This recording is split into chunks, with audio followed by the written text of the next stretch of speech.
Welcome back, everyone.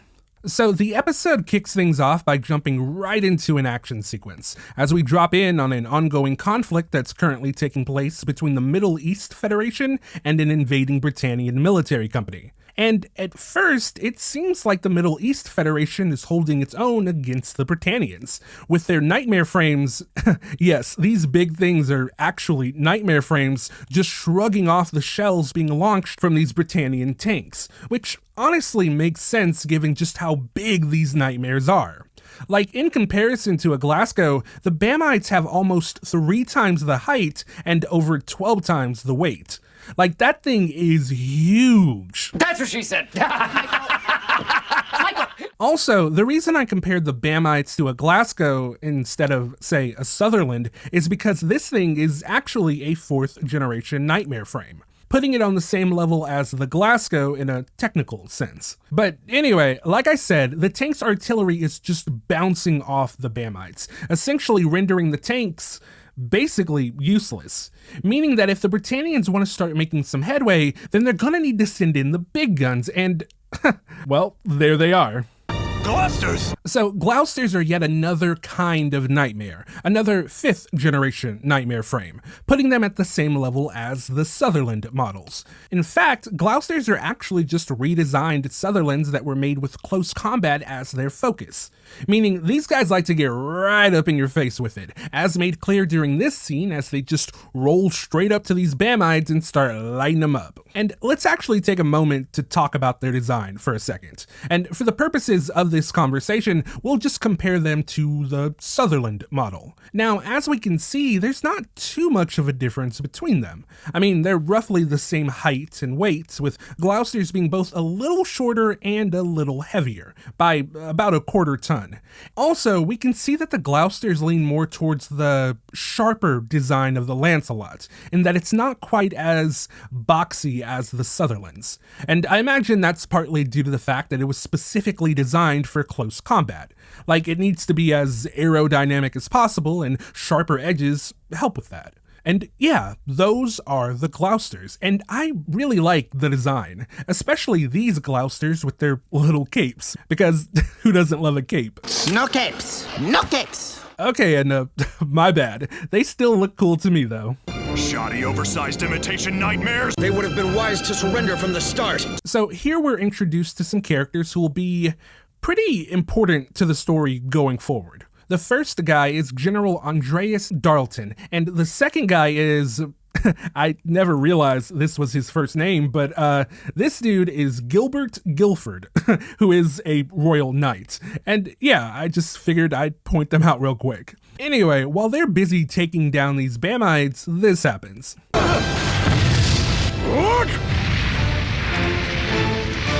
And, whew, okay, a lot to unpack here. First of which is, meet Cornelia Li Britannia. First of her name. The fucking unburnt, bro. Like, damn. That's a hell of an introduction and serves to really showcase that she is 100% that bitch. And I mean that with the utmost respect, because how can you not respect an introduction like that? The damn palace just blew up and she's just standing in the flames like, yeah, I did that. Like, don't get me wrong, she's a piece of shit just like her brother, but a key difference between the two of them is that she's about her shit. She's not sitting up in her ivory tower barking orders while not participating. No, she is out here in the trenches getting shit done with her own 2 hands. Like, she may be an asshole, but I can't not give her credit for that. But anyway, in my opinion, this is how you establish someone as a legitimate threat. Like, it was made clear back in episode 3 that Lelouch would have to come after her if he wanted information on what happened to his mother, thus making a confrontation between the two of them inevitable. But now, having actually seen her and what she's capable of, you can't help but wonder how the hell he's supposed to get close to her. Like, this shot alone makes her seem untouchable, both figuratively and literally. But anyway, aside from that, I wanted to comment on the fact that she mentioned the establishment of Area 18, meaning that Britannia has basically been acquiring a new area every year since taking Japan 7 years ago. Like, that's kinda wild to think about. And the Middle East Federation is not a small win either. Like, this federation is comprised of 14 different countries. And yes, those first 2 countries are apparently united in this federation, which definitely kind of threw me off when I saw that. My lady, about our next course of action. Sorry to have you clean up after my foolish younger brother. Please don't apologize, my lady. We live to serve and our place is with you. So the reason I'm pointing this out isn't necessarily to discuss the topic of their conversation, but more so to point out the way in which they're speaking to each other. Like, she just apologized to her subordinate, which is a little surprising, especially when compared to what we saw from Clovis in the first couple of episodes. Like, he did not come across as the type of guy to apologize to his subordinates. But here we see Cornelia doing just that. And, I mean, she's not begging for forgiveness or anything, but just the act of being like, sorry, y'all had to deal with this bullshit, is just a very different vibe from that of Clovis. Because that's not something that she had to say. It's like Dalton said, they live to serve her. It's literally their job. And yet she still felt inclined to offer up the apology anyway. It's a little thing, but it speaks to how she feels about, and subsequently, how she treats her subordinates. Do you think Area 11 needs our usual treatment? Yes, my lady. Good.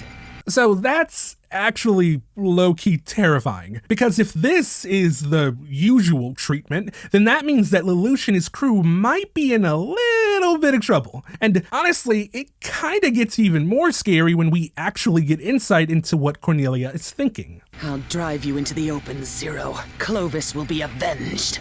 And the reason this is so scary is because despite her claims of the usual treatment, this is not something that she's entering into casually. The establishment of Area 18, that was casual for her. Just another day at the office, really. However, the energy she's bringing to Area 11 is something else entirely. So if this is her when she's indifferent, then what the fuck is it gonna look like when she's hungry for it?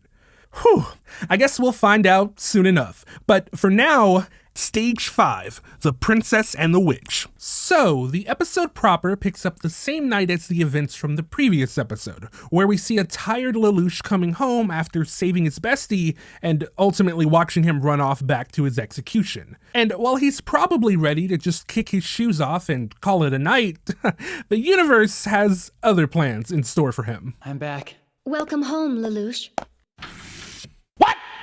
What the fuck? Right? Like, what are you? I saw you. What? I'm so glad I was worried. I'm assuming you ate out tonight, judging from your appearance.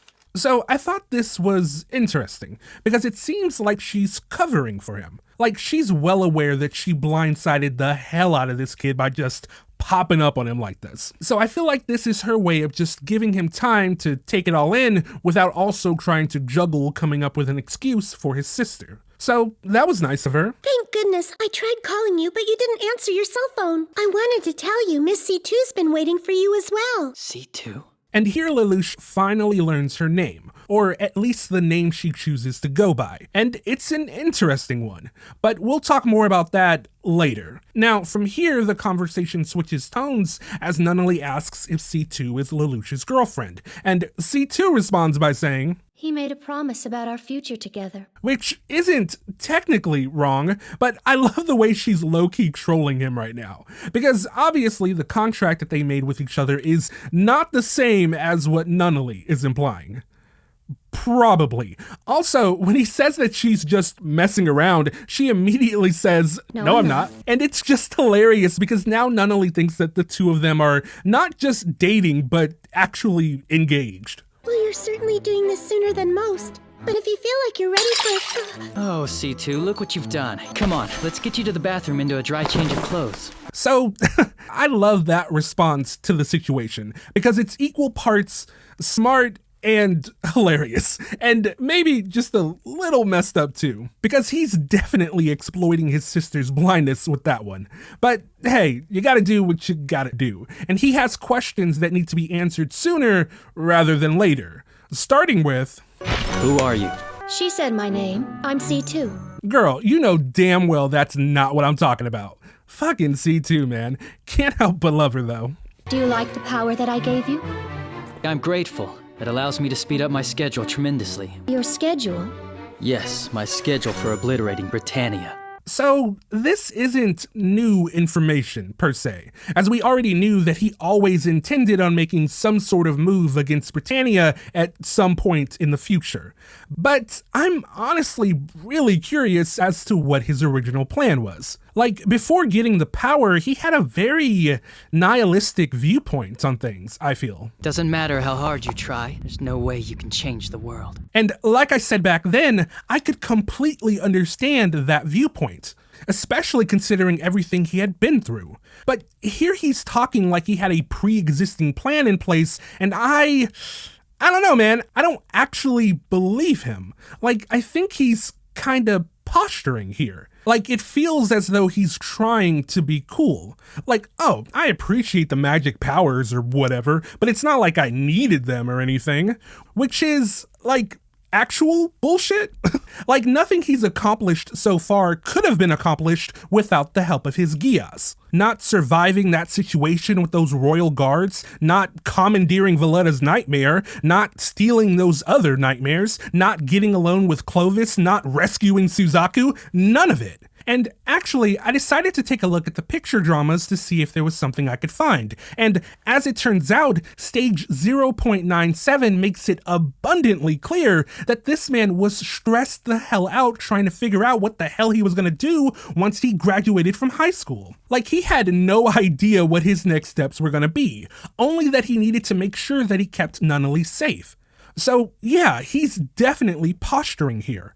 And don't get me wrong, I get why he would. He's essentially defaulted into wearing his Zero identity right now, trying to appear more confident despite being at a complete disadvantage, seeing as this woman seems to know way too much about him. Like, she doesn't appear to be a threat, but it still probably makes him feel pretty uneasy. Especially given the fact that she found out where he lived and the fact that she's just been chilling with his sister all night. But yeah, after Lelouch finishes, C2 says, I just knew that he'd turn out to be a fascinating guy. So it's probably obvious that when she's saying this, she's not actually talking to Lelouch.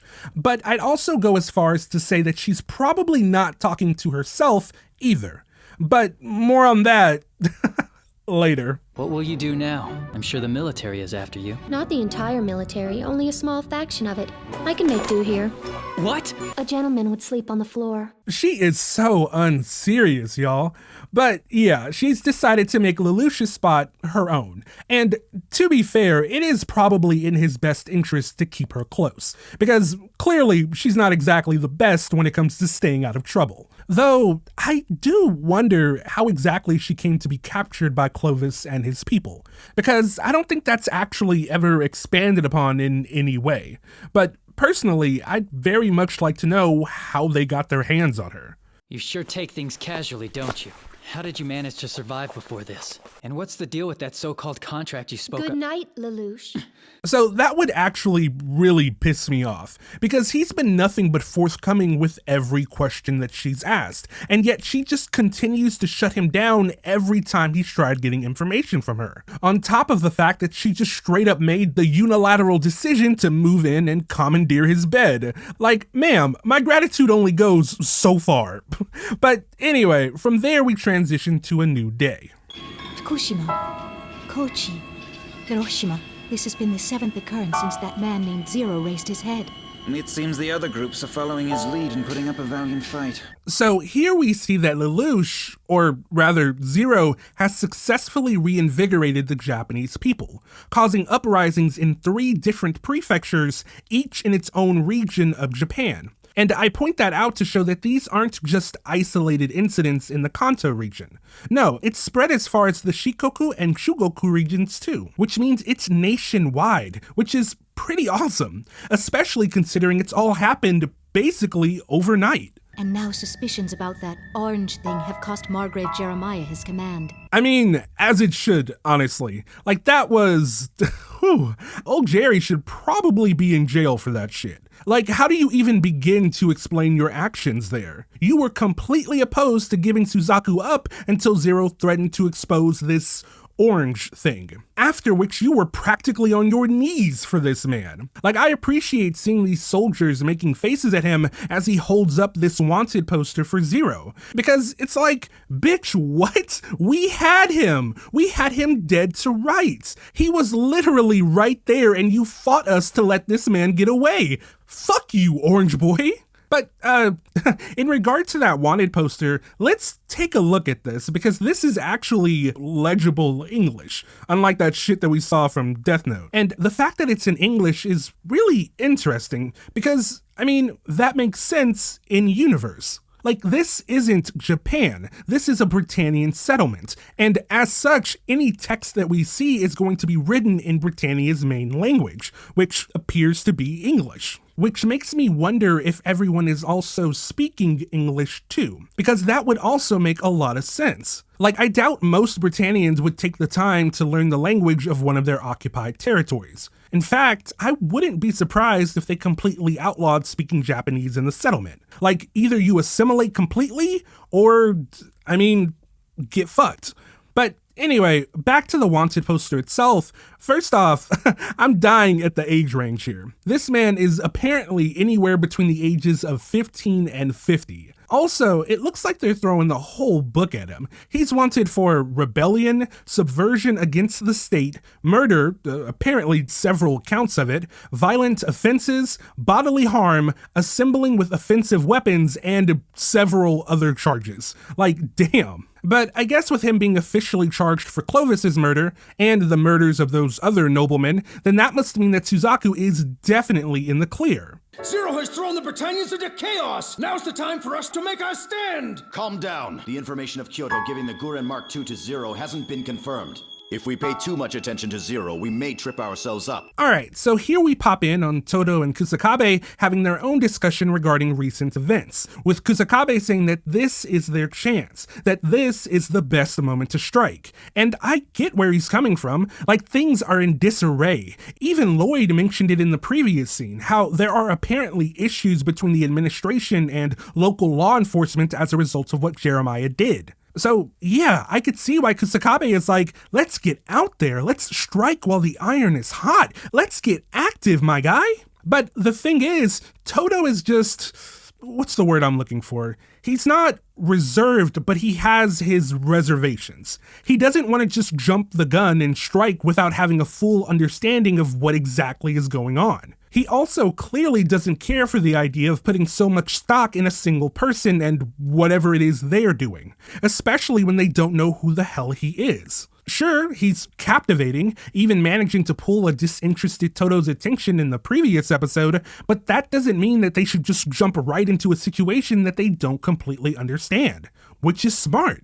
Now, with that being said, I do want to point out the fact that he name-dropped the Guren Mark II, and I cannot wait to talk more about that in the near future. But for now, let's move on. So, what did Orange turn out to be anyway? Well, You know, for someone who isn't willing to answer any questions, you certainly do ask a lot of them. So, a couple of things here. Before we get into what's actually being said here, I wanted to point out the fact that Lelouch was looking into information regarding Suzaku on the internet. And while there's nothing new about the information written in those website previews, I just like the fact that they took the time to add any of this at all. But in regard to what C2 and Lelouch are saying, I love how C2 is really kind of pushy when it comes to asking him questions. Like, the way she said, well, was low-key kind of aggressive. And I appreciate the fact that Lelouch calls her out for asking so many questions without actually offering any sort of information in return. But then I also respect C2 for being like, if you don't want to answer my questions, you don't have to, just as I don't. Honestly, I just love their rapport with each other. It's just as amusing as some of Light and Ryuk's back and forth in the earlier episodes of Death Note. Also, I love how she's wearing one of his shirts, and the fact that she's just kind of made a mess of his room in general. Like with hanging her shit up on the wall, her leggings draped over the side of the bed, magazines all over the floor, and she's eating pizza in his bed. Which, oh shit, C2's eating pizza, which is basically a whole personality trait for her. Like, at one point, I had planned on doing a tally of all the pizza references in this show, because back in the day, the pizza references were actually Pizza Hut references, and I always thought that was cool because, well, fun fact, I used to work at Pizza Hut. But yeah, for some reason, in the version that I have, the Pizza Hut references are just not there, which is a bummer, honestly. Though I will say that Cheesecoon still pops up every now and then, but I digress. Anyway, while Lelouch doesn't have to answer her, he still ends up telling her, There is no orange, it's something I made up. The more they claim to be comrades of like mind, the easier it is to divide them with the thorns of suspicion.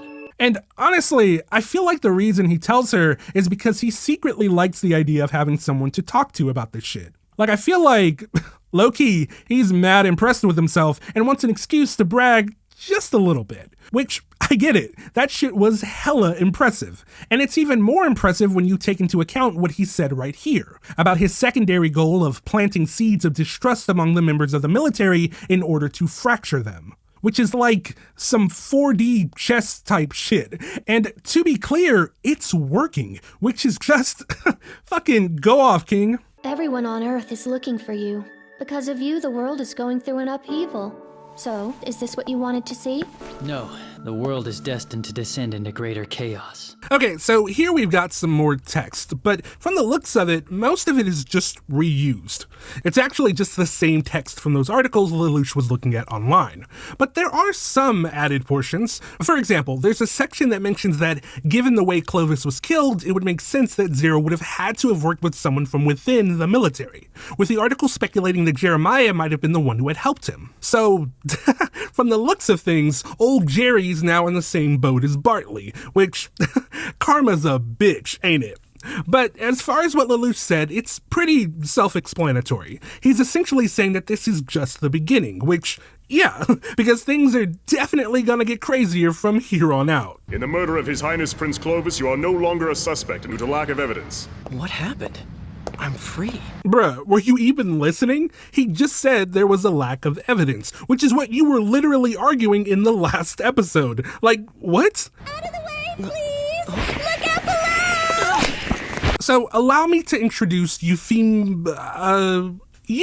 who, as you just saw, dropped right out of this building, which is kinda crazy because she actually ends up saying, I'm sorry, I wasn't aware you were down here until I had leaped. which means she jumped from what even is that, a fifth story window? And she, just planned on trying to land on her feet? Also, that's crazy that Suzaku just casually caught her like that, because I would argue most people could not pull that off.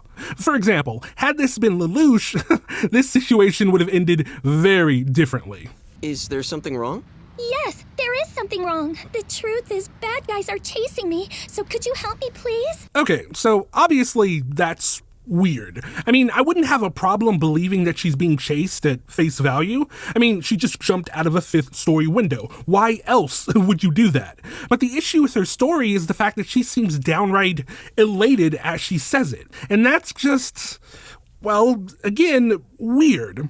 But let's take a break from them and head over to the purebloods for a minute. We must get rid of this orange character before Princess Cornelia assumes her new post. Saying he can't recall anything. Bartley offered the same excuse. So is it not worth taking a second to consider that something might be going on here? I mean, here you have two staunchly committed, high-ranking members of the Britannian Empire both claiming to have retrograde amnesia immediately following an incident where they acted against the best interest of the Empire. Fuck. The more I talk, the less even I believe that shit. It's just too hard a pill to swallow, especially considering the fact that in Jeremiah's case, Zero threatened to reveal information about Orange right before Jeremiah lost his shit. It's just too convenient of an excuse to say, oh, I don't know what happened. Honestly, the only way anyone would believe a story like that would be if they had gone through it themselves. Lord Jeremiah's memory is muddled, exactly like those of the men in Shinjuku whose Sutherlands were stolen. And so maybe leaving Valletta alive wasn't the best idea, because while things are still a bit fuzzy for her, she definitely remembers seeing a kid right before having her memory blitzed. But anyway, let's head back to Suzaku and Yuffie. We haven't introduced ourselves yet. My name is... Yuffie. Love the hesitation there before giving her name. My name's... Don't tell me, because I already know it. You're a celebrity. Son of Prime Minister Genbu Kururugi. Private Suzaku Kururugi. Celebrity? I mean, that's one way to put it. Though, I mean, really, who views this man as a celebrity? Hell, who even likes this guy? Like, this man has been called a traitor by the Japanese people for opting to be an honorary Britannian. And he's been shot at and framed by the Britannians. I guess he was kind of a celebrity when he was being framed for killing your, viceroy. But with that now cleared up, he's definitely not a celebrity. You lied before. There's no one chasing you at all. What? Oh, does the kitty's paw hurt? I love how she just completely ignored him. Or maybe she didn't hear him. Regardless, he saw through her bullshit story pretty easily. But the thing is, with the knowledge that she isn't actually being chased, you can't help but wonder what the hell compelled her to jump out that window. Oh my. Literally my cat. Except she's worse because she'll come up to you all sweet-like and shit, and once you start petting her, then she'll bite you. Little asshole. I love her though. Anyway, there's a quick scene that follows this one with Lloyd and Cecile on their way to pick up Suzaku after he was released, with them commenting on the fact that they're running kinda late. And as they're stopped at this light, they end up seeing Suzaku and Yuffie walking together, and this is their reaction. What? Why is he... More on that in a minute. Do you have trouble with cats? I like them fine. However, the attraction isn't mutual. Dude's like, I like pussy, but pussy does not like me. The kitty ran away. Oh, he'll be back, but sayonara for now, old friend. Yuffie, why did you tell me that lie when we met? Do you ask because you're concerned about me? Of course. Good, then you can accompany me some more. Y'all just gonna leave your trash there? Assholes. But interestingly enough, there's a distinct parallel between Suzaku and Lelouch's relationships with the two new characters introduced in this episode, in that they really don't care to answer any important questions. Though I will say that Yuffie is definitely more forthcoming than C2, as she does eventually go on to reveal some more information about herself. Are you from the homeland? Uh-huh. I was a student there up until last week. You see, today is the last day of my vacation. I wanted to see as much of Area 11 as I could because I'd like to know what kind of place it is. So here we get a lot of insight into her character, like the fact that she was recently attending classes in the Britannian homeland, or the fact that she's here on vacation before starting something new here in Area 11, and the fact that she has a genuine interest in learning about the area. And that last part is definitely worth taking note of because it speaks to her character. I do also want to mention the fact that they seem to be pretty kikied up. Like, this little outing is clearly giving first date vibes, and honestly, they're really cute together. Even Lloyd is smiling as he and Cecile lurk in the background, watching the two make their way around the settlement. It's cool. But, well, it wouldn't be Code Geass if things didn't suddenly take a turn. Would you mind taking me to one more place, please? Where to? Take me to Shinjuku. And yeah, that's definitely not a place you'd want to go on a first date in its current condition. But alas, she really wants to know what kind of place Area 11 is. And, I mean, no better place to get an accurate history lesson than to see how the rest of the area is treated outside of the Tokyo settlement. Alright, so when we head back from the break, we see that Lelouch is still checking in on Suzaku, which lets us know that despite how foolish he feels that his friend is, it doesn't change the fact that he still cares about him and doesn't want anything bad to happen to him. Like, that's his day one regardless. So, yeah. About that phone call the other day, can you find out what the caller ID was? It was a school phone, so I'm not sure, sorry. I see. I fucking love C2, man. Girl is like, I'm sorry, I can't seem to find a single fuck to give. Like, it's crazy that she's just out here twirling around while wearing Lelouch's clothes. And I really love that little detail, too. The fact that she seems to consistently be raiding his closet for shit to wear. It's honestly really cute. Though, I don't think Lelouch agrees. That girl. And yeah, her being seen, specifically by Colin, would not be great. Not necessarily because Colin would recognize her, because, to be clear, she wouldn't. She's never seen C2 before. But Colin would notice the fact that this girl is wearing Lelouch's jacket, because she's actually worn that same jacket herself. And the last thing Lelouch needs is to be publicly connected to C2. I mean, it wouldn't be the end of the world if Colin found out, but if she did find out and mentioned it to someone else that Lelouch might have a girlfriend or something, then it could just cause problems. So, best to avoid that. Now, how he goes about avoiding that, well... Is there something wrong? Oh! Huh? No way. So, is it that Shirley is just always in the right place at the right time? Or is it that she just tends to subconsciously follow Lelouch around? Because, I mean, seriously, this girl's knack for showing up when shit's going down with Lelouch is honestly impeccable. But moving on. To think I'd return to the homeland like this, I wish I'd never involved that damn girl. So this is just a quick scene to show us that Bartley's heading back home, never to be seen again. Probably. Who knows? Are you insane? You can't go walking around. You can't do as you like here. You don't belong. I don't belong anywhere. So, despite her nonchalant tone, that's kind of a depressing response. But it's also an apt one and kind of serves to allude to C2's backstory a bit. Because she really doesn't belong anywhere. She's a bit of an enigma in the world. Which I guess is kind of made obvious by the fact that she got shot in the head the other day and just kind of walked it off. What's with her? Is she doing it again today? She's going to be marking the wall like that every day because I used my geass on her to make her do it. That's actually brilliant. Like, it's another super low stakes use of geass that'll be monumental in regard to understanding how to better use it. Or how Lelouch puts it, I need to know the specs of my weapon, don't I? And yeah, you do. And I feel like this is also kind of a response to how he was caught off guard by the fact that he could only use it on a person once. So, to make sure something like that never happens again, he's made a point to figure out his power's limitations. It's simple, but very, very effective. Now, that being said, it's also, potentially incredibly fucked up. Like, I imagine he gave her a simple command of something like, come and carve into this wall every day. And I'm imagining, since he needs to know just how long the geass lasts, he gave her no definitive end date. Meaning that if his geass is a permanent affliction, that means that she'll be doing this for the rest of her life.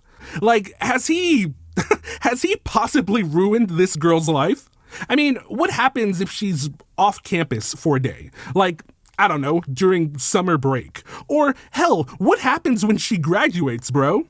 Like, is this just her life now? Imagine years from now, she's in labor, about to have a baby, and the geass just compels her to go to her old high school to carve on this wall. Fucking hell. Geass? The name of the power I have. That's what I heard when we first made contact. So I thought that was kinda interesting. Like, why is she acting like she doesn't already know? If I had to guess, maybe she's trying to probe him for information to see how much he already knows. I'm not entirely sure. Behave or I'll try it on you. Would it work on me? Oh, relax. You and I are in this together. I won't do anything to endanger us. She just keeps messing with this man, and I am here for it. But anyway, from there we head back to Yuffie and Suzaku. The Shinjuku ghetto, ruined again.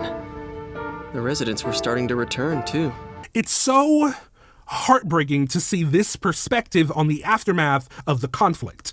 Or really, the aftermath of the slaughter. I mean, we knew that lives were lost, and we saw plenty of people running and trying to hide from the Britannian forces. But this serves to further, I guess, humanize them, in my opinion. Like, this shows us who they were before everything went down. Lovers and friends and family and just people living their lives. And the notes, which unfortunately are just impossible to decipher given the image quality, but even without knowing what they say, it's clear that they all have people who are out there holding on to the hope that they might still be alive. Even though, in reality, I mean, it's just not very likely. And from there, we actually transition to those that have been confirmed to have been killed. And where there should be stone monuments that are typical for Japanese grave sites, here we just see erected pieces of wood and metal because, that's just all they could scrounge together, I imagine. Also, I do like the added touch of people having stopped by to leave some things for the people that died, like cookies and photos and not Godzilla and not Ultraman, which actually just kind of adds another layer of depression because those toys likely belonged to a child. Which, isn't surprising given what was alluded to during this scene, but still, to have it basically confirmed is rough. But at the same time, I really appreciate the show for taking the time to really let it all sink in, to show us the aftermath of everything from the viewpoint of the Japanese, showing us that these people's lives mattered, that they were loved and cared for, and who the fuck is talking right now? Those are marks from Hummer rounds. Say cheese. Are you fucking kidding me right now? Seriously? I can kind of understand the kids at the school watching the news and having a morbid curiosity about what was going on. That's bad, but kids can be real pieces of shit, so it's not too surprising. But this, y'all have issues. This is beyond morbid curiosity. This is just sick. But before we get into the altercation that follows, because best believe there's gonna be an altercation, the show actually transitions to old Orange Boy, as he's given information from one of the purebloods that Zero's been sighted in the Shinjuku ghetto, which is obviously a lie, but Jeremiah has no reason to believe that his own people would betray him, so he hightails it over there, eager to dispel any lingering rumors that he might be, in any way, colluding with this guy. Now, while Jeremiah is making his way to Shinjuku, where he is inevitably going to be jumped, we see that Valletta was actually listening in on the conversation between him and this other guy, and she's now threatening this guy in order to figure out what the hell is going on. Also, do you just walk around with an unsheathed sword, Valletta? Because you don't have a sheath or holster for that thing on you, so, what? Anyway, back in Shinjuku. Get out of here, you damn Britannian bastards! How dare a lowly 11 speak Don't call me an 11! You seem to forget that you people lost. You're nothing but a beaten dog! So, it's no secret that I don't really care for Tamaki all that much. But, man, I'd be lying if I said I wish he didn't fuck them up.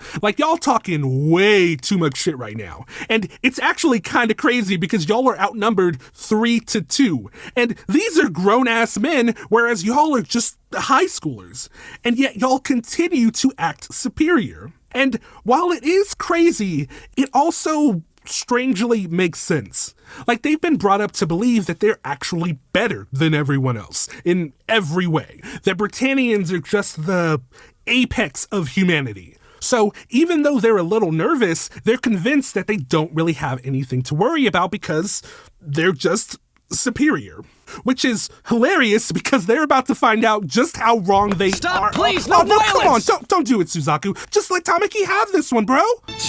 This guy's nothing more than a slave. You sold your pride, your people, your soul, yet you call yourself Japanese? I can't really defend Suzaku here, because Tamaki is spitting. You are what these people claim Tamaki and the others were. A beaten dog. Literally, a dog that got his ass beat and ran back to his master. I can't defend you on this one, brother. No, you're wrong! No, he's not. You stinking Britannian lapdog! And here we see Suzaku, once again, one-shotting Tamaki, just like in episode 2. Lousy traitor. Oh my, are you okay? I'm not okay! Why'd you let him go? You should have killed him! What's a few dead 11s to a guy like you? So, remember when Yuffie called this man a celebrity? Yeah, you still think so, Yuffie? This man's getting it from both sides, which is just... My guy, how do you change behavior like this from within? You just save their asses from being thoroughly pounded in, and they're angry with you. Bruh, I just, this man is built different, that's for sure. But then, in reality, it probably has to do with the guilt that he's harboring. But y'all already know what I'm going to say. We will get to it. Anyway, as far as these little pieces of shit are concerned, I just really wish someone would punch them in the fuck... Okay, that works too. I'll not allow you to insult this man any longer, you oaf! So I love how she just kinda dropped her mask there for a second. Or maybe how she put it on? Well, anyway, she's been talking real casual all day, leaning more towards more of a colloquial sort of speech, like the kids at Ashford. But with the delivery of that line, well, it becomes a little more obvious that she's not just a normal teenager. Like, that's not some shit you'd ever hear Colin or Millie say, you know? But enough of these folks. Let's head back to Lelouch and C2. The subject appears to have no memory of events before, during, or after the power is used. I think this is due to damage caused by the geass interfering with the brain of the subject. Also, if the signal's optical, I can reflect it. And wow, he's learned a lot in the few days that he's had it, which is pretty impressive. Now, while we're already aware of most of those things, I did want to bring attention to the last two sentences, where he mentions damage being caused by the geass interfering with the individual's brain, as well as the whole optical reflection thing.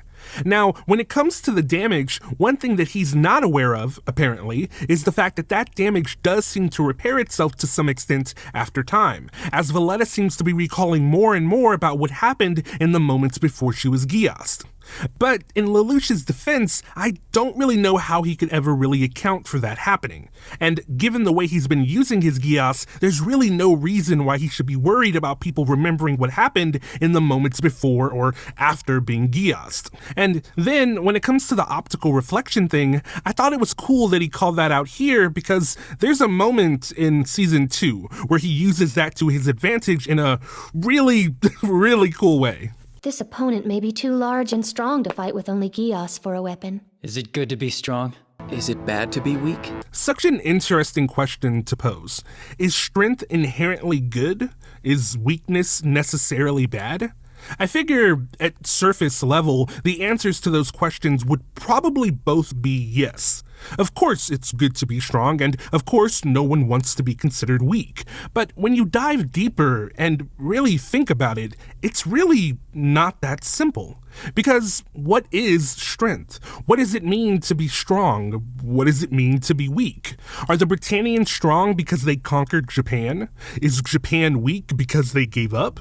If the Britannians are so strong, then why is it so easy to cause turmoil within their ranks and get them to turn on each other? If Japan is so weak, why do they continue to fight against Britannia knowing the overwhelming odds stacked against them? And you could go so much deeper with this. Like, it could be a video in and of itself. But yeah, from here the episode veers into a sort of back and forth between Lelouch and Suzaku. And I guess, to a lesser extent, also C2 and Yuffie. And it's really interesting because for a good portion of their speech, I believe that Lelouch and Suzaku are just saying the same thing verbatim, which I guess is meant to kind of explain their similar experiences and outlook on the world. However, once we get to the end of their speech, we see their dialogue start to diverge or deviate as they express their different solutions to the established problems. But this will probably make more sense once we actually listen to what they have to say. Back when I was 10, the world seemed like such a terribly sad place. Starvation, Disease, war and terrorism, living in a never-ending cycle of hate. Rats running in a wheel. The cycle must be broken. Somebody has to do it. How idealistic. So this is what I meant when I said that it seems as though they're essentially saying the same thing verbatim, because everything they've described can be attributed to their shared experience in Japan during the invasion. Not only that, but I feel like Lelouch has to be saying the exact same thing to C2, because if we only listen to Lelouch's lines, then her response of being idealistic doesn't really make a whole lot of sense. Because the last thing we hear Lelouch say is rats running in a wheel, which wouldn't prompt that kind of response from C2. I feel. So, therefore, he must have said the same thing as Suzaku about the cycle needing to be broken and someone having to step up and do it. I would also argue that I don't believe C2 and Yuffie are saying the same things in response, because I don't very much feel like Yuffie would also be saying that to Suzaku, the thing about being idealistic, at least not as nonchalantly as C2 did to Lelouch. Of course, it's doubtful that the one who does it will make all the bad things go away. I'm not that arrogant, and so... At least, a world without war. And to have this utopia, you'd... How would you do it? So this is the point where it feels like Lelouch and Suzaku's dialogue starts to deviate from each other a little bit, as their lines don't really lean into each other the way they had been doing before. They're still mostly aligned in the sense that they're both striving to be the person who brings about the change they wish to see in the world. But this is the beginning of where things begin to diverge for them, which, when I think about it, actually makes a lot of sense both figuratively and literally, seeing as after experiencing the downfall of Japan together, going through that shared experience of death and destruction and just loss, they eventually parted ways, which set them down separate paths and ultimately led to them drawing their own vastly different conclusions on how best to deal with the problems they both experienced. And that's essentially what's being conveyed here with this conversation, as their rhetoric is identical while recounting the events of Japan's downfall, but then diverges when discussing their current reality. Which, when you look at it like that, this scene is actually brilliant. Like, damn. Wow. But let's actually listen to their responses. When somebody wins, fighting will end. Somebody? I don't know how you would do it, but if I stop trying, then my father's death will have been in vain. My own father died because he had to sacrifice his life in that war. And, okay, so now we see how they'd go about handling things. Or, I guess, really, we see how Lelouch would go about handling things, as he's the only one that really has any sort of solution. But to be fair, while he is the one to give a response, I would argue that his response is pretty flawed. Because the idea of when somebody wins, the fighting will stop is bullshit. And he knows it. Because Britannia won against Japan, and yet Japan is still actively fighting against them. Though, I will say that C2's response does help to clarify what he's really saying, as the smile he gives after she says, somebody, makes it clear that he's really saying that the fighting will end when he wins and snuffs out anyone who would stand against the new world that he's created, which, oddly enough, is kind of reminiscent of Light Yagami a little bit. Go figure. Also, there's a little bit of foreshadowing in this scene if you pay attention to those chess pieces. And that's all I'm going to say on it. Now, in regard to Suzaku, I actually respect his answer. Like, he's 17 and understands that while he desperately wants things to change, he doesn't know how exactly he'll go about accomplishing that. I mean, unlike Lelouch, he doesn't really have any power like that. He technically could have more influence if he went outside the Britannian government and teamed up with Zero, but he doesn't want to go that route. He wants to enact change from within. And while that is noble, it's also much more difficult. Impossible, one might say. So with the odds thoroughly stacked against him, given the route he's chosen, he's essentially Lelouch prior to episode 1, just spinning his wheels trying to figure out how the hell he's gonna accomplish his goals. And where Lelouch's motivation revolved around keeping his sister safe, Suzaku's revolves around ensuring that his father didn't die in vain. That his sacrifice wasn't wasted, and that it ultimately results in something good. Now, after Suzaku's final line, he and Yuffie see an explosion off in the distance, and from there we find ourselves in a sort of coliseum or stadium with Jeremiah, Lord Kuehl, and some of the other pureblood assholes. You're going to pay for letting Prince Clovis's murderer go free! You dirty coward! That sighting of Zero was a lie, wasn't it? So I want to feel bad for Jeremiah for getting jumped like this, but who the hell are you to call them cowards for lying like this after you set up a 17-year-old kid for high treason and murder? Like, bitch, shut up. Suzaku! It's dangerous here. Get in! Please, isn't this an opportunity to gather battle data for the Lancelot?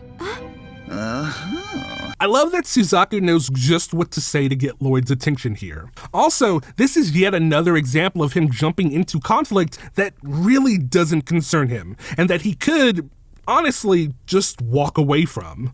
Well, I say that he could walk away from it, but according to him... I need to do this. I think I can stop them with the Lancelot. I have to try. I must. Which really speaks to this sort of... I don't want to call it a hero complex because he's not seeking external validation by doing this. He just knows that no one else is going to do it, and therefore the responsibility falls to him. At the end of the day, he just really doesn't want people to die if it can be avoided. And as we just found out, that, in part, stems from his father's death. To him, it's essentially like, if people keep dying, then what was the point of that sacrifice, you know? His father's death needs to have meant something for the future of Japan, and to ensure that it does mean something, Suzaku's willing to continually put his life on the line to help honor his father's sacrifice. So now we understand that his automatic willingness to help out isn't just in regard to his friends. But to be clear, they are still a factor in him pushing himself in certain situations. And obviously, there's still more to all of this. A lot more. But we'll get to that when we get to it. Damn, it's 4 against 1. Cowards! The hypocrisy is strong with this one. Like, at least you're able to fight back, bro. Or... well, you were able to fight back, I guess, because now they've got you bending the knee with no way to defend against this. You are thoroughly screwed, bro. Finna get DP'd, or 3P'd? Quadded? I don't know. You get what I'm saying, though. All hail Britannia! Why did a single slash Harkin make the rest of y'all stop like that? Like, shouldn't the 3 of y'all have kept going? Stop it! You're all Britannian soldiers! That's him. It's that honorary Britannian. I wonder what it feels like to be saved by this guy. I mean, you took the man that saved y'all's asses in Shinjuku, locked him up, beat his ass, and paraded him in front of everyone as a prime example of how bad the numbers were. And yet, here he is, risking his own life to save yours. I can't stand by and ignore this senseless battle! Oh my god, they've perfected the MVSs! So, without even knowing what the hell this MVS, or Maser Vibration Sword is, the way this dude reacts to them makes it pretty clear that these things must be deadly. And I just love the use of that kind of storytelling technique. Like the idea of letting us see how other people react to something before then showing us what it can do. It's a great way of both telling and showing. And boy does Suzaku put on a show, as he goes on to cut up these slash Harkins, even slicing one of them right down the middle. And again, we're talking about an attack that carries literal metric tons of force, and he's just slicing through that shit like butter. The Maser Vibration Sword is on a whole different level of sharpness, as it apparently works by combining ridiculously high levels of heat and vibration, with the end result being, well, all of this. Like, he even slices through this guy's jousting lance at one point. Again, like butter. We can at least kill Orange! Lord Jeremiah! Thanks. It's crazy that Valletta still showed up for him, despite the way he thoroughly screwed her over that night by ruining her chances at becoming a baroness. She may be a xenophobic piece of shit, but she's a true ride or die for her own. Also, just a quick heads up before we continue, but while all of this has been going on, Yuffie has actually been making a mad dash towards Suzaku and the others, which is pretty crazy, but this is the same girl who jumped out of a 5th story window, so, I mean, can you really be surprised? Still wanna fight? Men, stand down. I'm using a chaos mine. No! Stop it now!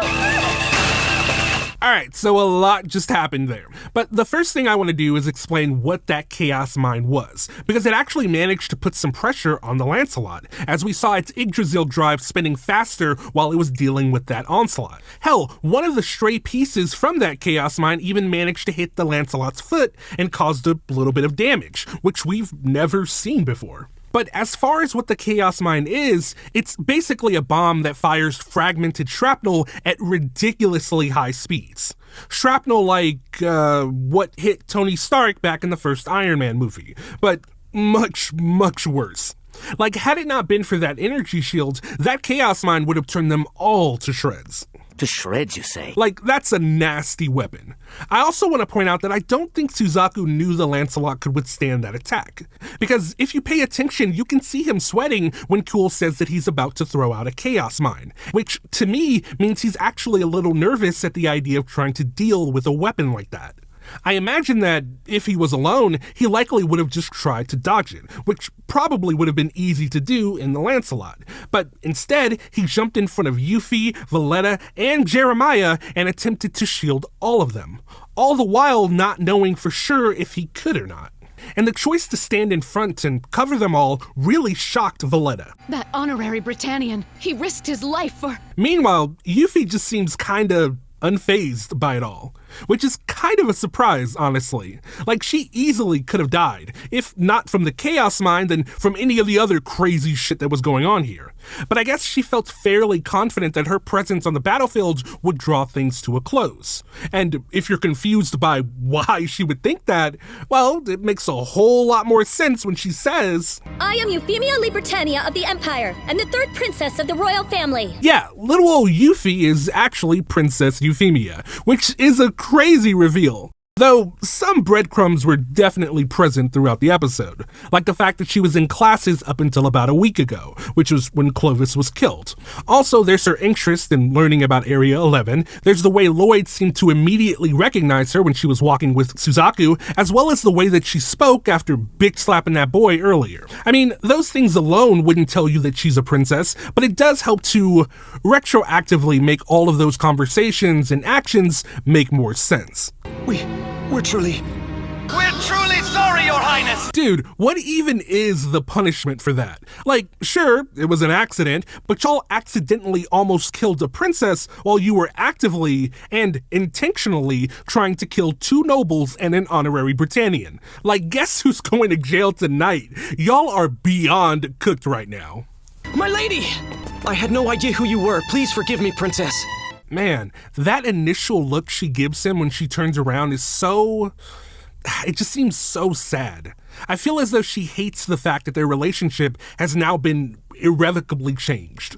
Like, they just spent the whole day together, just hanging out, having fun, and all the while he had absolutely no idea who she was. You know how refreshing that must have been for her? To just be at peace, hanging out with a normal boy who's not intimidated or afraid or trying to suck up to her. Like, that's probably something that she's never had before. But now that he knows who she is, I mean, they could never do that again.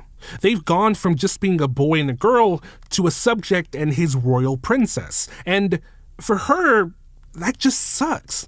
Especially considering the fact that, as she told him earlier, today is the last day of her vacation. And what she really meant by that is, today's the last day before she makes her public debut as the sub-viceroy of this area. And once that happens, any notion of normalcy will forever be gone. And that's rough, especially considering how kind she seems in comparison to her siblings. Well, except for, I guess, Nunnally, because she's also a sweetheart. But anyway, we see Euphemia's expression change a bit as she goes on to say, You and I bear similar deep pain. You have lost your father as I have lost my brother. Will you let me help you in your quest to ensure that no one ever again has to suffer the loss of a loved one on the battlefield? So here we see that Euphemia was honestly moved by her experiences today with Suzaku. Seeing the destruction caused by her brother during the Shinjuku incident, in addition to hearing Suzaku's personal story and his ultimate goal of trying to save as many lives as possible, it had an effect on Euphemia. And this is such a monumental moment for Suzaku because by being sincere, by being kind, by simply being himself while talking to Euphemia, he has managed to gain a powerful ally. One who is willing to help him accomplish a goal that he really had no idea how to tackle. Like, this is really awesome for him. It's a giant leap in the right direction. Well, in theory, anyway. But yeah, from there we flash forward to later where Euphemia is meeting up with her big sister. I heard what you did, Euphemia. You shouldn't be so reckless. I know, sister, but... You will address me as Viceroy here. Because we're sisters, we need to follow a stricter protocol. So I like this moment because it feels very real. Like, I recently watched all 6 seasons of The Crown on Netflix, and while this is clearly very different, it's also kinda not. Protocol is a big deal when it comes to royalty and keeping up appearances and whatnot. So the inclusion of this little interaction is actually really cool and feels realistic. Yes, I understand. And to kinda add on to this interaction, I like the soft smile that Cornelia offers Euphemia after she agrees. It serves to kind of hint to the fact that she has a bit of a soft spot for her, especially when you compare Cornelia's reaction to Euphemia to that of her reaction to this random nobleman providing her a report for how things are going in Area 11. Give me your report. The first order of business is a welcome party we've arranged for... Yeah, if you're not a part of her inner circle, you are very likely to get a very different kind of princess. Like, up until now, she's been pretty chill. I mean, aside from blowing up that palace, but even then, she wasn't, like, irate. But here, whew, old girl is not fucking around. Where is Zero? I want the enemy of the Empire caught! Get Zero! Yeah, she mad. She big mad. And she ain't gonna stop till she got Zero's head on a stake. Also, I love the transition to Lelouch in class suddenly paying attention. And as far as what suddenly caught Lelouch's attention, well, it may not be Cornelia, but it's just as juicy. My name is Suzaku Kururugi. I'll be joining the student body here at Ashford Academy beginning today. It's a pleasure to meet you. And just like that, our boys are reunited. But more on that next time. For now, well, roll credits. Anyway, that's the end of this video, but before we go, I just want to give a shout out to the folks over on our Patreon. I want to thank all of our admirable assessors, our invaluable investigators, as well as our remarkable researchers, like Arrow Falcon Green, Game and Alchemist, Pellets, Staff of the Crystal Serpent, The Best, Trinity Schiffer, Tyrant Link, Vanellian, and Yggdrasil. And lastly, a special shout out to our official overanalyzers. Thank you Asia, Cavarax XC, Chicken Wugget, Cody for Now, C-Mart, Croy Raiden, Emilia, I Am the Blonde Asshole, Joey Hellbig, and Mac J. Dave. I just want to say thanks again to all of y'all for helping make these videos possible. But yeah, if you liked this video, then consider dropping a like. If you really liked it, then consider subscribing. And if you just loved it and want to support the channel, then consider joining the Patreon. Anyway, that's it for this time. Until next time, friends, peace.